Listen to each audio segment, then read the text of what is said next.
여기 올라오기 전에 잠시 지인이 페이스북에 올려놓은 글을 하나 봤습니다. 자기 옆에 있는 이웃들을 소개하는 글이에요. 내 옆집에는 이렇게 아파트 같아요. 내 이쪽 옆은 술 주정뱅이 아저씨가 있다라고 이야기를 하더라고요. 그리고 반대쪽에는 맨날 밤마다 술 파티를 벌이는 대학원생이 있다라고 해요. 그러니까 이웃이니까 좀 알 수 있죠. 그 정도는 알 수 있는데 주일이 되어서 교회를 가는데 술 주정뱅이 아저씨가 말끔하게 옷을 차려 입고 성경책을 들고 간다. 그분은 이웃교회 장로님이다 라고 이야기를 하더라고요. 또 반대쪽에 있는 대학원생은 멀쩡하게 차려입고 기타를 메고 성경책을 들고 교회를 간다. 그는 큰 교회 찬양 인도자다. 이렇게 기록을 했더라고요. 그러면서 나는 이 동네에서 유명한 욕쟁이다. 기독교인들의 삶은 도대체 무엇일까? 뭐 이런 글을 이제 이렇게 좀 올린 것을 봤습니다. 제가 그 글을 쭉 보면서 저는 뭐 재미있었어요. 그냥 그게 현실이고, 뭐, 일부러 꾸밀 필요 없고요. 그냥 그게 있는 모습 그대로니까, 뭐, 그냥 웃고 말았는데, 그러면서도 들었던 생각은, 하나님 되게 쉽지는 않겠구나. 우리의 삶을 바꿔나가는 그 과정들이, 그 모습들이 만만한 것은 아니겠구나라는 생각들을 잠시 해 보았습니다. 자, 어찌됐든 오늘은 말씀의 제목을 나를 부르시는 하나님이라는 제목으로 잡아봤습니다. 이제 결혼을 하고 나서요, 그 직후에 제 고민이 있었는데 뭐였냐면, 아내를 어떻게 부를 것인가라는 고민이 좀 들었어요. 뭐, 아이가 없었으니까, 뭐, 누구 엄마라고 부르는 것도 좀 뭐 말이 안 됐고요. 그러면서, 자기야라고 이제 연애 때 부르듯이 자기야라고 부를 수 있죠. 부를 수 있는데, 어른들 앞에서는 좀 낯가름지럽지 않나라는 생각 때문에 좀 고민이 사실 들었습니다. 우리 용진 성도님은 이름 부르세요? 뭐 어떻게 하세요? 뭐 다양할 수 있으니까. 이름 부르세요? 그냥 친구처럼 이름 부르시는구나.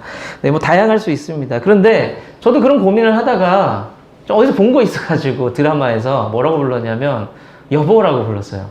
제 나이 26, 아내 28. 제가 여보라고 부르는데, 야, 이건 이거 내가 한 40대 된 것 같고, 좀 아닌 것 같은 느낌이 들었습니다.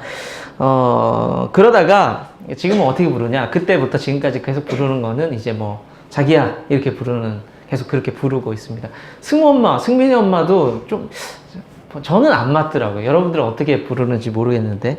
여튼, 우리가 누군가를 이렇게 불러줄 때요. 그 불러주는 대로 관계가 형성이 돼요. 그쵸? 제가 좀 부드럽게 자기야 라고 부를 때 자기가 될 수 있는 거예요. 진짜로. 그쵸? 여러분도 호칭 한번 생각해 보세요. 누군가를 부를 때 그 부르는 대로 관계가 형성이 됩니다. 요즘은 여성분들이 또 조금 더 이렇게 힘이 센 경향이 있어서 여성분들이 남편을 부를 때 이렇게 많이 부른다고. 야! 이렇게 부르는 기도 한다는. 왜 뒤에 술렁술렁 거리십니까? 좀 본 게 없어요. 예. 혹시 이재문 집사님 집에서 그런 거 아니죠? 상남자인데 아니죠? 예, 아닌 걸로 알고 있습니다. 불러준다는 게 그렇게 중요합니다. 사실 중요합니다. 보통 난 누구지라는 그 정체성 확인을 할 때요, 어떻게 그게 형성이 되냐면 주변의 환경, 주변 사람들로 인해서 많이 결정이 된다고 합니다. 저를 많은 분들이 어떻게 부르죠? 여러분들 저를 어떻게 부르죠? 목사님이라고 부르죠? 또 제 주변에 있는 분들이 저를 뭐라고 부를까요? 제가 가지고 있는 명찰이 뭘까요? 뭐 누구 아빠라고 불리기도 하고, 또 뭐가 있을까요? 아들, 뭐 이렇게 부르기도 하고, 여러 가지 모습으로 저는 불려지고 있습니다. 그런데 많은 사람들이 자기 스스로에게 잘못된 명찰을 이렇게 붙이기도 합니다. 그 명찰이 자기의 어떤 존재거든요. 예를 들면 큰아들은 초록색 명찰을 달고 다닙니다. 그게 상징하는 게 뭔지 아세요? 나 우리 학교에서 2학년이야. 까불지 마. 흰색 1학년이지. 아닌가? 노란색. 그러니까 1학년 노란색 까불지 마. 이런 게 좀 있어요. 자기 그 정체성인데, 많은 사람들이 뭐라고 붙이고 다니냐면, 나는 어찌 하다 보니까 생겨난 그저 그런 존재다라는 그런 명찰을 붙이고 다녀요. 아닌 것 같죠? 생각보다 많은 사람들이 이렇게, 나 어쩌다 보니 이 세상에 태어난 거야. 그냥 죽지 못해 살아간다. 이런 사람들 특징은 자존감도 없고 스스로를 막대해요. 자기 스스로를 막대하면서 살아가고 있습니다. 그 반대인 경우도 있죠. 나는 다른 누구보다도 좀 우월하다. 나는 좀 괜찮은 사람이야. 자존감이 높아 보이지만 또 문제는 있습니다. 처음에 사람은 나를 막대했잖아요. 두 번째 사람은 다른 사람들을 막대합니다. 나보다 못하니까 저 사람은. 그런 생각들을 하게 됩니다. 신앙인 중에서도 이런 사람 많아요. 하나님께서 우리를 존귀하게, 귀하게, 예쁘게 지으시고 계획하고 계시다는 것을 믿을 수가 없어요. 그걸 믿지 않습니다. 또 반대로 하나님 나를 사랑해요. 반대로 나를 사랑하는데 문제가 뭐냐면 나만 사랑해. 하나님이 우리 형은 안 사랑하고 나만 사랑해. 하나님이 우리 언니는 안 사랑하고 나만 사랑해. 뭐 그런 것처럼 다른 사람들을 이제 함부로 대하는 거예요. 함부로. 하나님 나만 사랑하고요. 집사님 별로 안 사랑해요. 라고 말은 안 하지만 그렇게 품고 사는 사람들이 실제로 있어요. 나만 특별한 은혜를 받은 거야. 이제 그런 우월감에 사로잡힌 사람들이 있습니다. 다 틀린 거죠. 다 잘못된 겁니다. 이렇게 살면은 너무 고단해요, 사실은. 내 스스로를 막대해도 고단하고 다른 사람들을 마구대해도 사실은 굉장히 고단합니다. 우리 좋은나무교회 가족 여러분들 약점 다 있죠. 약점 쓰라 그러면 몇 개 쓸 수 있는 것들이 있습니다. 그것 때문에 자기 정체성을 결정을 하게 됩니다. 그렇지만 좀 몸이 아프든 돈이 없든 외롭든 상관없어요. 하나님 앞에서 올바른 정체성 붙잡고 균형 잡힌 삶을 살아갈 수 있는 여러분 될 수 있길 축복합니다. 오늘 본문을 보시면 잘못된 정체성, 부정적인 정체성, 자기 명찰을 가지고 있는 어떤 한 사람이 등장을 합니다. 우리에게는 이렇게 유명해요. 이런 걸로 유명합니다. 300용사. 딱 떠오르는 어떤 사람이 있을 거예요. 스파르타 아니에요. 스파르타 그거 생각하면 안 돼요. 예. 300용사로 유명한 기드온, 사사 기드온이 등장을 합니다. 오늘 장면은 뭐냐면 사사 기드온이 그냥 평범한, 아니 좀 찌질한 사람이었는데 우리 보기에 그런 사람을 하나님께서 부르실 때, 큰 사람으로 이제 부르실 때 그 모습을 기록을 하고 있습니다. 그 모습 보면서 우리가 그리스도인답게 잘 설 수 있는 방법 두 가지를 좀 함께 잠시 생각해 보도록 할게요. 첫 번째는요, 두 가지 다 시선의 문제인데, 첫 번째는 우리의 시선이 상황이나 환경에 눈을 이렇게 두고 있다면 그건 눈을 좀 돌려야 된다라는 거예요. 눈을 좀 돌리자라는 겁니다. 우리가 살면서 내 부족한 부분, 결핍된 부분, 약한 부분, 불만족스러운 부분들을 이렇게 보기 시작하면요, 거기에 무슨 일이 생기냐면 거기에 파묻혀버려요. 나올 수가 없어요. 계속 나는 그런 사람이에요. 끝까지 그냥 그런 사람. 그렇다 보면은 진짜 내 모습을 잃어버리고 잘못된 내 모습을 이렇게 가슴판에 명찰로 새기면서 그렇게 살아간다는 겁니다. 저는 되게 감사한 게 뭐냐면 우리 현아 집사님 저 놀릴 때 있잖아요. 그거. 우리 목사님 외모 부심. 근데 그게 제가 감사의 제목이에요. 왜냐하면 저는 외모로 인한 스트레스, 목소리에 의한 스트레스가 너무 컸던 게 좀 있었어요. 나는 못생겼다. 나는 키가 작다. 나는 못났다. 내 목소리는 왜 이럴까? 뭐 이런 생각들이 가득했던 사람. 여러분들 어떠세요? 그렇게 보여요? 아니에요. 예. 전 그것을 언젠가부터 좀 넘어갔어요. 말도 안 되는 말로 넘어가기 시작하는 거예요. 키가 작죠. 근데 거울을 봤는데 비율은 괜찮아. 이거 비웃는 거 아니죠? 예, 그런 거야. 그런 거. 예. 뭐 그런 식으로 내 목소리가 난 되게 불편했는데 대학 가서 찬양을 하는데 누가 부드럽다 이렇게 얘기하는 거예요. 자매님이, 그것도 학교 다닐 때까지 관심도 없던 자매님이 그렇게 얘기해 주는 거예요. 그러니까 그런 식으로 내 상황을 좀 벗어나기 시작했던 기억이 있습니다. 자, 기드온 상황을 볼게요. 하나님께서 기드온을 불러요. 근데 기드온이 스스로 어떻게 생각했냐면 스스로를 나는 비참하고 연약한 사람입니다. 볼품없는 사람입니다. 라고 이야기를 합니다. 자, 그 이야기가 사사기 6장 15절에 기록이 되어 있는데 함께 한번 읽어볼게요. 시작.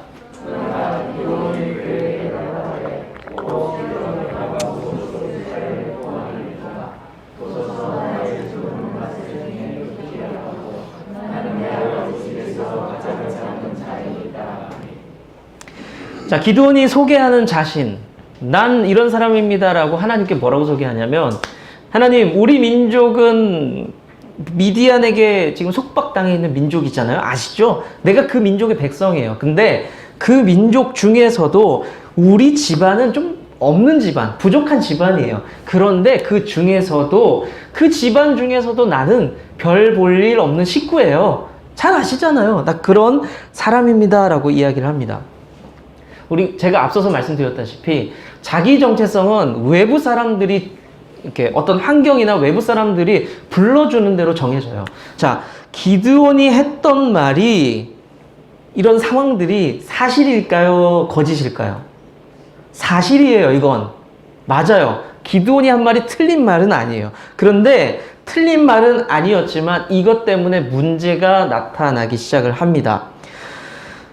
잘못된 정체성을 받아들이니까, 그것이 뭐 팩트는 맞지만 그것이 나의 본질이라고 생각을 하니까 무슨 생각이 들었냐면, 하나님께서 나를 부르실 때 음성을 들려주시는데 거부해요.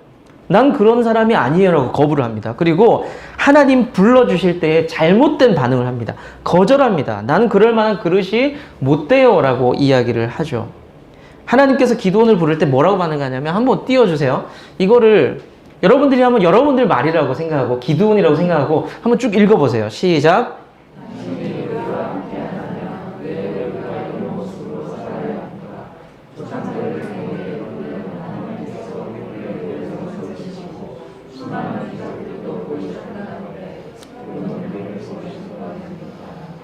하나님께서 나를 부르셨는데 나는 요만한 사람이고, 그리고 하나님, 당신도 문제예요. 옛날 이야기 들어보니까 하나님 놀라운 분이셨는데 지금 왜 이 모양 이 꼴입니까? 하나님 우리 버리신 겁니까? 라고 항의를 하고 있습니다. 하나님께서 우리를 부르실 때에 어떤 삶을 변화시켜라, 삶을 좀 바꿔가라, 그리고 너에게 이런 사명이 있다라고 말씀하실 때에 우리는 이런 시선이 있어요. 내 환경과 상황만 봅니다. 하나님, 내 형편을 보세요. 내 상황을 보세요. 내가 외로운 게 맞잖아요. 내가 힘든 게 맞잖아요. 내가 돈 없는 게 맞는데, 나 몸이 아픈데? 이런 얘기를 하면서 하나님, 나한테는 참 은혜도 안 주시네요 라고 화살을 거기까지 돌리게 됩니다. 그러면서 이렇게 말을 하죠. 저는 안 될 것 같아요 라고 이야기를 합니다. 물러서 버리죠. 잘못된 자기 정체성을 가지고 있는 사람들은 결국엔 주저앉게 되고, 소망, 희망 이런 거는 설교에서나 들려지는 이야기, 나랑 상관없는 이야기, 그래 오늘 얘기는 잘 들었는데 나는 아닌 것 같아요 라고 얘기해요. 때로는 설교를 들으면서 찬양을 하면서 감동을 받아요. 감동, 약간 움직임이 있어요. 그런데 딱 돌아서면 근데 나는 아닌 것 같아요 이러고 돌아서 버리게 됩니다.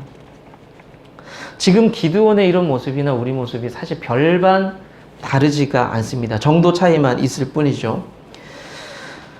기드온은 그 환경 속에서 자기 스스로를 그냥 내버려 둡니다. 하나님이 이제 나 버렸다. 나 지금 구석에 앉아서 밀이나 이렇게 탁탁 털어가지고 이거 한 끼 먹고 또 버티고 그냥 나 이렇게 살 거니까 하나님 좀 나 좀 내버려둬요. 아무 말도 하지 말아요. 나 그냥 이렇게 살다 죽을 거예요. 라고 이야기를 합니다. 우리도 똑같죠. 삶에 연약함이 있고 부족함이 있고 찌르면 늘 아픈 그런 것이 있습니다. 그 약함이 우리 삶을 쭉 이끌어 갈 때가 있어요. 내 부족함 때문에 그냥 거기에 끌려다닐 때가 있습니다. 근데 그게 나를 진짜로 바보로 만들어요. 그러니까 제가 예를 들면 제가 뭐 좀 요즘 말조심 늘 조심해야 되니까 제가 몸에 장애가 있다고 칠게요. 그거에 매몰되잖아요. 저는 그냥 장애가 있어요. 그래서 아무것도 못하는 사람으로 그냥 끌려다니다가 끝나게 됩니다. 자, 장애가 있는 게 문제예요? 그렇게 끌려다니다가 끝나는 게 문제예요? 그렇게 끌려다니다가 끝나는 게 진짜 바보 같은 모습이라는 거죠. 그런데 하나님 말씀하시는 것은 그게 진짜 네 모습이 아니다. 속아서 그렇게 주저앉으면 안 된다라고 말씀하고 있습니다. 여러분들이 인생상에서 인생살이 중에서 발목 잡는 게 뭐가 있어요? 너무너무 많죠. 전 형편 다 모르지만 내 삶에 이만큼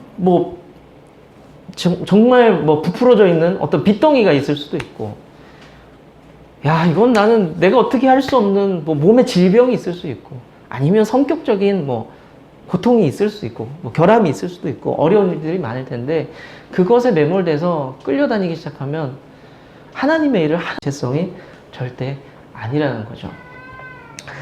길거리를 돌아다니는 청소년들, 그러니까 학교 끝나고 이렇게 집에 가는 아이들 말고요. 그러니까 10시가 넘고 12시가 넘어도 길거리에 다니고 그냥 노숙하기도 하고 탈선하는 아이들의 이야기를 본 적이 있습니다. 많은 이유가 뭐죠? 뭐 가정 속에서 문제, 그리고 뭐 인생에서 어떤 결핍들이 문제가 됩니다. 안타깝죠. 그리고 그 아이들이 이런 말을 해요. 환경이 나를 이렇게 만들었다. 내가 극복할 수 없었다라고 이야기를 합니다. 제가 공감할 수 있는데 저 이런 거 싫어합니다. 왜 싫어하냐면 마음도 같이 아파요. 근데 싫어해요. 그 아이들의 진짜 문제는 뭐냐면 삶의 결핍, 부모의 문제, 가정의 문제가 아니라 그것 때문에 그냥 주저앉아 버리는 게 진짜 문제예요. 비겁한 거예요. 비겁한 거. 저는 누가 저한테 그런 얘기해도 저는 똑같이 얘기합니다. 난 너를 사랑하고 안타깝고 마음이 아픈데 너무 비겁한 거다. 네 인생 네가 세워나가라라고 이야기를 합니다. 뭐 제 말씀에 오해가 있을 수는 있겠지만, 그럴 수도 있겠지만 아마 의도는 이해가 되실 겁니다. 애굽을 탈출한 히브리 백성들 있었죠. 그 사람들이 광야를 다닐 때 물도 없었고 먹을 것도 없었습니다. 애굽에서 그래서 사람들이 이렇게 얘기하죠. 애굽에서 종살이 할 때가 나왔다. 거기서는 밥은 먹었다. 여기 나와서 배고프고 이게 뭐 하는 거냐라고 항의를 했던 기록이 있습니다. 우리 인생도 똑같죠. 구원 받았으나 내 인생 고단하고 걱정되고 염려 이렇게 많고 피곤하고 신앙생활 했더니 더 피곤하고 어려운 게 더 많다고 하나님 앞에 항의할 때도 있고 불평을 이야기할 때도 있습니다. 이제 우리가 해야 될 게 뭐냐면요. 내가 가지고 있는 어려움, 약점, 피곤함들을 이렇게 쳐다보지 말고요. 그거에서 시선을 좀 떼야 돼요. 그래서 시선에서 옮겨야 됩니다. 이제 눈을 돌리면 이제 뭐가 보이기 시작하냐면 그제서야 하나님이 보이기 시작하는 거예요. 하나님 뜻이 뭐지? 하나님이 원하는 게 뭐지? 그런 것들이 보이기 시작합니다. 계속 내 안에 문제, 내 안에 고통스러움, 내 안에 막 기도 제목이라고 했지만 그냥 한스러운 것들, 막 그런 것만 붙잡고 살아요. 그러면 안타깝게도 기도하면서도 하나님이 안 보여요. 그것에서부터 자유하기 시작할 때, 눈을 돌리기 시작할 때 하나님 뜻이 그거였구나. 하나님 지금 내게 원하는 것이 이거구나 라는 것이 그제서야 보이기 시작을 한다는 겁니다. 어려운 상황에서 기드온이 납작 엎드려 있었어요. 답이 없거든요, 인생에. 근데 그때 하나님이 부르셨어요. 그리스도인답게 잘 서 있을 수 있는 방법이 뭐냐? 이제는 내가 밀을 떨어 먹던 그 밀 곡식 쳐다보고 있던 그 시선에서 이제는 나를 부르신 하나님한테 눈을 좀 돌릴 필요가 있다는 겁니다. 문제 보지 말고. 두 번째가 바로 이제 그겁니다. 우리가 잘 서 있을 수 있는 방법은 뭐냐면 하나님 부르심 앞에 이제 눈을 돌려보는 거예요. 눈을 돌려보는 겁니다. 12절을 보시면요. 하나님께서 기드온을 뭐라고 부르시냐면 큰 용사야 라고 부르거든요. 큰 용사야. 자, 지금 기드온의 모습을 보세요. 기드온이 큰 용사다운 모습을 갖고 있습니까? 여러분들이 생각하는 큰 용사는 어떤 모습이에요? 이순신 장군 큰 칼 옆에 차고 뭐 그런 모습 아니에요? 그런 용사의 모습이어야 되는데 지금 기드온은 뭐라고 해야 되나? 그 밀은 원래 쌀이든 밀 타작하는 거 제가 못 봤는데 쌀 타작하는 건 봤거든요. 타작 어디서 해요? 곡식 타작? 넓은 데, 밝은 데서 작업을 하죠. 사람들이 모여서 작업을 하는데 지금 기드온은 어디 있냐면 포도주를 만드는 굴이라고 되어 있어요. 지하에 들어가서 포도주 만드는 굴이 어떻게 생겼는지 못 봐서 모르겠는데 제가 와인 저장하는 굴은 들어가 본 기억이 있어요. 거기 깊은 곳에 들어가서 시원하고 하지만 좀 습한 그곳에 있었던 기억이 나거든요. 그러니까 기드온이 밀을 떨고 있었지만 전혀 어울리지 않는 그 지하 깊은 좁은 곳에서 그곳에서 밀을 털어 먹고 있습니다. 어떤 마음으로? 이거 뺏기면 안 되는데 미디안이 와가지고 이거 나 군사들한테 이거 뺏기면 안 되는데 그런 걱정하는 마음으로 그렇게 하고 있습니다. 큰 용사라는 이름이 어울립니까? 안 어울리죠. 안 어울립니다.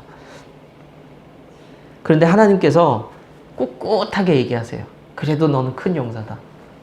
이게 여러분들의 삶이랑 오버랩 되시나요? 내 형편과 상황이 매출 걱정하고 우리 아이들 걱정하고 뭐 여러 가지 염려 걱정 이해는 되는데 어떻게 가만히 객관적으로 내 삶을 이렇게 쳐다보세요.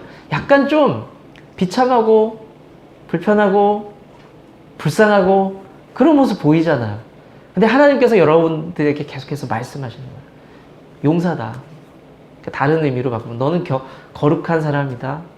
너는 아름다운 사람이다. 너는 큰 일을 할 수 있다라고 꿋꿋하게 불러주고 계십니다. 그리고 이름만 불러주는 게 아니라 사명을 주세요. 할 일을 알려주고 계십니다. 그럼 우리는 이렇게 생각할 수 있어요. 하나님은 좋은 분이니까 공치사 할 수 있죠. 말로만. 제가 이렇게 걸어갈 때에 진짜로 오늘 예배가 끝나고 그런 얘기 할 수 있죠. 그러고 보니 목사님 말 듣고 나니까 목사님은 키는 좀 작아도 비율은 좋았던 것 같아요. 라고 이거 얘기할 수 있어요. 공치사. 그냥 누구나 할 수 있는 말이에요. 누구나 할 수 있는 말. 그런데 하나님도 그렇게 얘기하신 거 아니야? 우리가 이렇게 축복해 줄 때, 당신은 사랑받기 위해 태어난 사람. 우리 그렇게 불러줄 수 있잖아요. 속으로 안 그럴 수도 있지만, 우리 그렇게 불러줄 수도 있습니다. 그런데 하나님은 공치사 아니었어요. 진심이셨어요. 왜냐하면 그걸 어디서 알 수 있냐면 중요한 임무를 맡기고 계세요. 그냥 하는 말로만 하잖아요. 그 사람한테 중요한 일을 맡기지 않아요. 그쵸? 네. 어떤 그럴듯한 직함을 가지고 있다는 거는 굉장히 기쁜 일이기도 합니다. 우리 간사님 찬양 인도를 좀 부탁합니다. 어떤 집사님 이거 좀 부탁해요. 이런 얘기 할 때에 내가 인정받고 있구나, 사랑받고 있구나 라는 생각도 할 수 있지만 반면에 어떤 부담이죠? 진짜 부담이잖아, 말 그대로. 내가 그 일을 할 수 있을까라는 부담이 있습니다. 제가 군대에서 담당했던 것은 종교 업무였어요. 종교 관련 업무였는데, 그래서 기독교, 천주교, 불교, 각 종파별로 종교 행사 잘 되고 있나 살피기도 하고, 거기에 해당되는 신도들의 이야기를 들으면서 해결해 줄 수 있는 게 없나, 그런 것들을 군대에서 했었습니다. 그런데 이 군종병이 전시 상황이 되면은 해야 되는 주요 임무 중에 하나가 있어요. 그게 뭐냐면, 전쟁이 벌어지면 총탄이 왔다 갔다 하고 포탄이 떨어지면 사람들 멘탈이 상태가 다 다르잖아요. 빵 터지는데 어떤 사람은 람보처럼 막 그렇게 싸워 나갈, 미안하다, 나 옛날 사람인가 봐. 람보 모르지? 누구라고 얘기해야 되지? 이게 감이 안 오네. 람보 말고 히어로 없냐 이거? 미안하다. 이제 아시죠? 어른들은 람보, 코만도. 네. 그런 사람도 있지만 어떤 사람들은 우리 한국 전쟁 영화 보면 꼭 그런 친구 있잖아요. 머리를 막 땅에 쳐박고 으 하는 사람 있잖아요. 자, 그런 친구들을 어떻게 하느냐? 후방으로 보냅니다. 그러면 저나 군종 목사님이나 이런 사람들에게 보내요. 그 다음에 상담하고 기도해주고, 그리고 좀 먹을 것도 주고 이러면서 그 다음에 뭐 할까요? 가서 잘 쉬어라고 할까요? 자, 화이팅! 자, 다시 나가는 거야. 넌 람보야! 막 이러면서 내보내는 거예요. 그게 군종병이 해야 될 일이에요. 군종병이란 직책은 참 좋아요. 그런데 그 일이 주어진 거 어떻게 생각하세요? 버거워요. 나 정말 전쟁터에서 그렇게 못할 것 같아요. 차라리 그 친구들이랑 총을 들고 나가서 싸우고 말지, 나는 총 들고 싸우지도 않아요. 그리고 그 친구들한테 좋은 옷을 준다든지 좋은 무기를 줄 수 있는 것도 아니에요. 그냥 말로 위로하고 격려하고 다시 내보내는 거예요. 그게 얼마나 못할 짓입니까, 사실은. 그렇지만 사명을 받았을 때에 그 무게감이 있어요. 무게감이 분명히 존재를 합니다. 자, 기드온에게 하나님께서 말씀하시죠. 큰 용사다, 다독이고 공치사 한 게 아니라, 자, 이제는 네가 할 일이 있다. 일거리를 주고 나가라라고 이야기를 합니다. 여기까지만 말씀하셨다면 저는 조금 실망했을 것 같아요. 군종병인 나나 하나님이나 다를 게 뭐 있어요? 큰 용사야, 너 잘할 수 있어, 화이팅! 화이팅! 나가서 싸워! 이게 여기서 끝난다면 나나 하나님이랑 뭐가 달라요? 그런데 하나님께서 여기서 끝나는 게 아니에요. 공치사도 아니었고요. 실제로 사명도 주셨고, 사명 주시고 끝난 게 아니에요. 야, 이것 좀 해! 그러고 끝나지 않았어요. 내가 너와 함께 하겠다. 내가 너에게 능력을 주겠다라고 말씀을 하세요. 6장 16절 말씀을 한번 볼게요. 6장 16절 시작.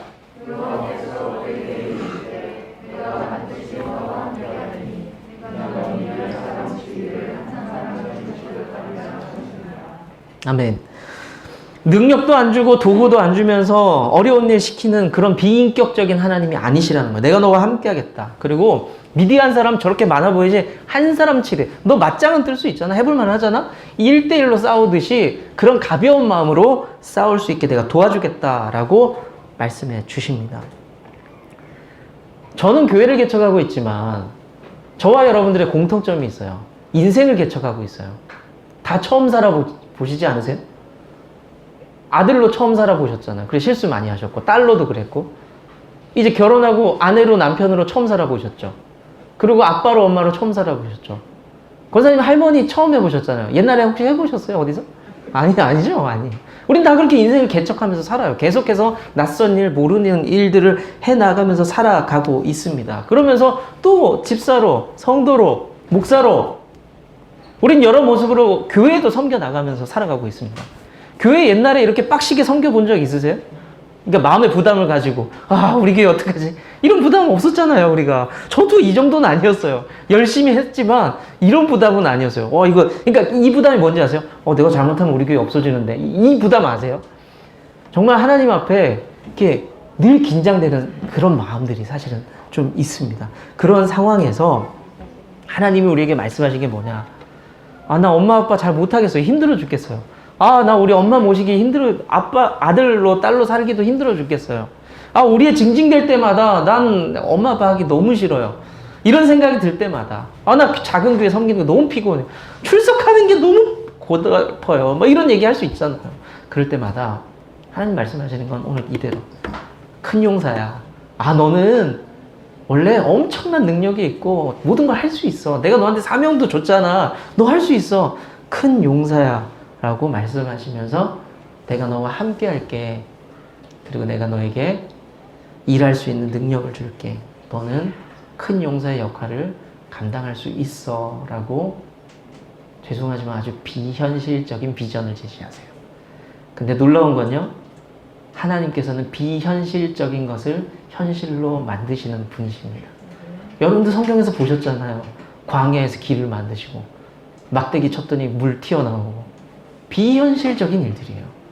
저는 여러분들을 향해서 축복하고 기도할 때 하나님 우리 집사님들이 과거를 돌아봤을 때 깜짝깜짝 놀랄 수 있는 일들을 좀 만들어주세요. 내가 이렇게 성장했단 말이야. 옛날에는 교회에 이 정도 마음이 없었는데 내가 이런 마음을 품고 있단 말이야. 내가 옛날에는 하나님의 뜻과 비전에 관심도 없었는데 이제 그것을 고민한단 말이야. 깜짝깜짝 놀랄 일들이 계속해서 일어나면 좋겠습니다, 주님이라고 여러분들을 축복하고 있습니다. 말씀 맺을게요. 세상이 우리를 어떻게 보느냐? 나는 지금 무슨 모습으로 살아가고 있느냐? 내 환경은 어떠냐? 여러 가지 모습이 있고 중요한 질문들이 있겠지만 더 중요한 것을 오늘 말씀드렸어요. 여러분들의 삶이 가볍다는 게 아니에요. 생업 전선이 가볍지 않아요. 아이들 키우고 돌보는 거, 부모님을 봉양하는 거 가볍지 않아요. 가볍다고 생각하지 않습니다. 하지만 오늘 들은 거는 더 중요한 일이에요. 하나님 앞에서 큰 용사야 라고 부름받았을 때 내가 큰 용사답게 어떻게 살까? 우리 자녀를 생업 현장에서 사업가로, 직장인으로 내가 큰 용사답게 어떻게 살 수 있을까? 우리 교회를 섬기면서 내가 큰 용사답게 어떻게, 이런 표현 죄송합니다, 버텨낼 수 있을까? 저는 현실적인 표현이 좋아요. 여러분들도 버티고 있고요. 저도 버티고 있어요. 기드온도요, 지금 버티고 있는 거예요. 근데 놀라운 건 버텨낼 때, 그 시간이 지나갈 때 우리는 하나님의 놀라운 결과물들을 눈으로 바라볼 수가 있습니다. 여러분들 믿으십니까? 하나님 말씀하실 때 응답하세요. 하나님이 가라시면 좀 가보는 거예요. 지금 되게 좋은데? 하나님 멈추라 그러네? 그럼 한번 멈춰보는 거예요. 안 해봤잖아요. 안 가봤고 안 멈춰봤잖아요. 그냥 내가 판단했잖아요. 저도 이 부분이 어렵거든요. 내 자아, 내 판단이 너무 중요했는데 우리가 좀 그렇게 순종하면서 살아가면서 정말 그리스도인답게 잘 세워질 수 있는 여러분 될 수 있기를 축원합니다. 주님은 나무, 당신은 가지니 사랑의 열매 맺기에 주